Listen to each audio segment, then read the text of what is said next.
Bonjour à tous et bienvenue pour cette formation Initiation Photoshop. Je me présente, Anthony Sala, et c'est moi qui vais être votre formateur tout au long de cet apprentissage en ligne. Alors, nous allons travailler sur le logiciel Photoshop CC 2019, version qui est apparue en octobre 2018, donc une des dernières versions. Voilà, j'espère que vous allez passer du bon temps sur cette formation. Alors, on va pas tarder, c'est assez long, donc on va commencer directement.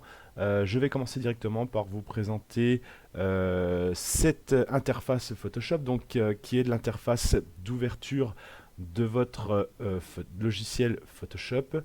Comme vous pouvez le remarquer, nous avons ici lorsque vous ouvrez votre logiciel, les derniers documents sur lesquels vous avez travaillé. Donc moi, étant dans une agence de communication, effectivement, j'ai travaillé déjà sur pas mal de documents. Donc là, je peux regarder et voir, avoir un aperçu rapide de ces documents. Donc j'ai différents affichages, affichage en ligne ou affichage ici, affichage en mode carré ou affichage en mode linéaire. Ça vous choisir. Bon, ça reste du détail. C'est pas ce qu'il y a de plus important. Vous avez surtout la possibilité de créer un nouveau document ou d'ouvrir un document qui est présent sur votre poste de travail. Donc nous, on va pas aller chercher un document sur notre poste de travail puisque le but étant d'apprendre. Donc je vais créer un nouveau document et une nouvelle fenêtre s'ouvre avec plusieurs options qui sont disponibles. Alors je vais vous parler déjà des documents prédéfinis, donc des documents qui ont été déjà préenregistrés par Photoshop pour vous faciliter un peu la tâche et éviter d'avoir à utiliser à chaque fois les paramètres qui sont ici situés sur ce panneau de droite. Alors au niveau des documents prédéfinis, la première chose que l'on peut voir, ce sont les documents récents. Donc ici des documents avec lesquels j'ai été amené à travailler juste avant la conception de cette vidéo. Donc là on peut voir plusieurs éléments, donc Photoshop les garde en mémoire, ce qui est plutôt bien lorsque vous avez l'habitude de travailler sur les mêmes documents. On va regarder ici, on a un panneau avec un menu avec plusieurs éléments, donc photo, impression, illustration, web, mobile, film et vidéo. Donc on peut voir quand même que le panel de documents est assez important au niveau de Photoshop.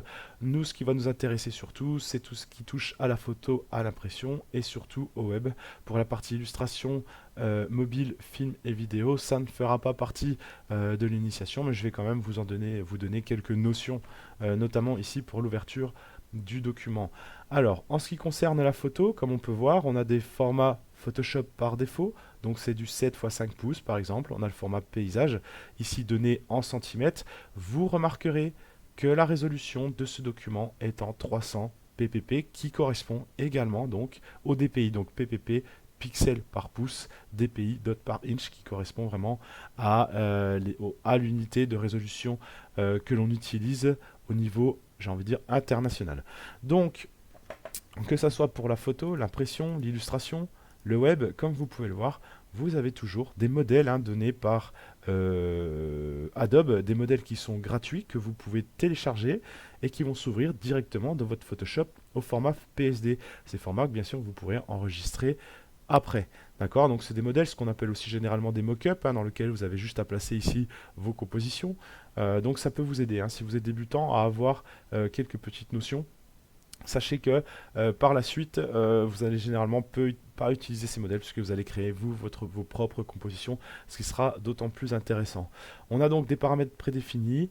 Afficher ici tous les paramètres prédéfinis, vous avez donc une large gamme qui s'ouvre notamment dans la partie impression. Vous voyez ici on a lettres en format tabloïd A4 et sur la liste des formats prédéfinis, vous en avez bien plus ici. Regardez, on est ici en millimètres, toujours en 300 dpi ou ppp.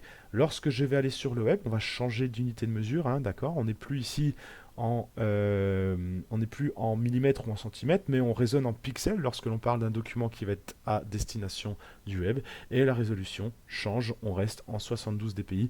Inutile de travailler en 300 dpi pour le web. Sachez qu'on est là, enfin du moins pour le web ou pour les écrans, puisque c'est un peu la même chose. On reste sur des résolutions très faibles par rapport à ça, pour éviter de surcharger au niveau du poids vos images. Sachez qu'une image en 72 dpi sera beaucoup plus légère qu'une image en 300 dpi pour une taille égale, forcément, puisque vous avez une notion de pixels qui est bien plus importante. Voilà. On a aussi la notion de film et vidéo, ici, hein, donc avec une résolution donnée. Donc vous avez le HDTV 1080, donc qui correspond à une dalle de 1920 par 1080. Vous avez le 720 pixels, vous voyez, une dalle de 1280 par 720. Sachez que peu importe que ça soit HD, Ultra HD ou tout ça, on restera quand même sur une résolution de 72 dpi puisque l'on est sur écran. Alors, moi ce qui va m'intéresser, c'est surtout cette partie ici. Donc on a la possibilité de définir ses propres dimensions, notamment la largeur, la hauteur de votre document, ainsi que l'orientation. Sachez que l'orientation n'aura plus aucun sens au moment où vous allez définir vous-même vos paramètres de largeur et de hauteur. Vous avez aussi l'unité, donc pixels, pouces, centimètres, millimètres, point, pica. Là, je vais rester essentiellement sur du pixel. Et la possibilité de générer un ou plusieurs plans de travail. Ici, ça va être un seul plan de travail. Sachez que au sein même d'un seul document, vous pouvez avoir plusieurs plans de travail et donc travailler sur des maquettes un peu différentes. Je prends le cas du mobile. Vous pouvez définir plusieurs écrans mobiles au sein d'un unique document.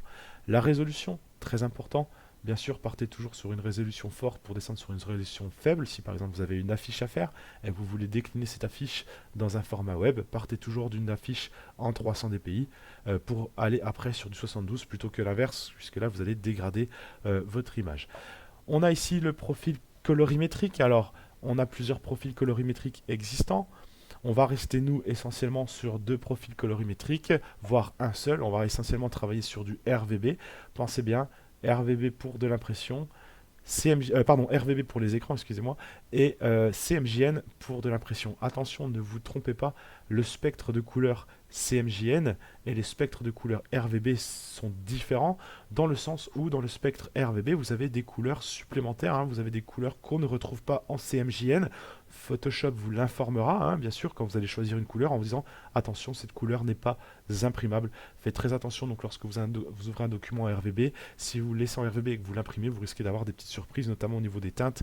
Le document, lui, sera un peu plus terne que votre document écran. Donc ça, c'est tout à fait normal.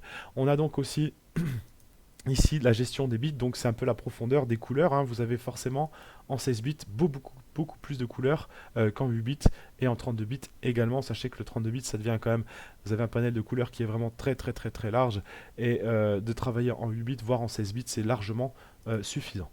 Au niveau du contenu de l'arrière-plan, lorsque vous allez ouvrir un document, donc on va avoir un arrière-plan qui va se mettre en place. Soit vous le mettez blanc, soit vous le mettez noir, soit vous le mettez d'une couleur que vous aurez définie vous-même. Au niveau des options avancées, on restera sur des profils colorimétriques, notamment donc le Adobe RGB, Apple RGB. Ça, c'est à vous de voir avec quel profil. Pour ma part et pour cette initiation, nous allons rester sur un espace de travail classique, le sRGB. Et on n'appliquera pas de gestion de couleurs sur les documents. Le format des pixels, restons classiques aussi, restons sur des pixels carrés. Alors, je vais ouvrir un document ici de 1500 par 1500. Si c'est un document que je veux garder par la suite pour pouvoir le réutiliser afin qu'il apparaisse dans la section enregistrer, vous pouvez ici appuyer sur ce bouton-là pour que le document prédéfini, votre document, vos paramètres prédéfinis soient enregistrés et que vous puissiez les réutiliser. Voilà, on va créer le document et là, nous allons avoir affaire à une interface de travail classique que nous allons voir tout de suite.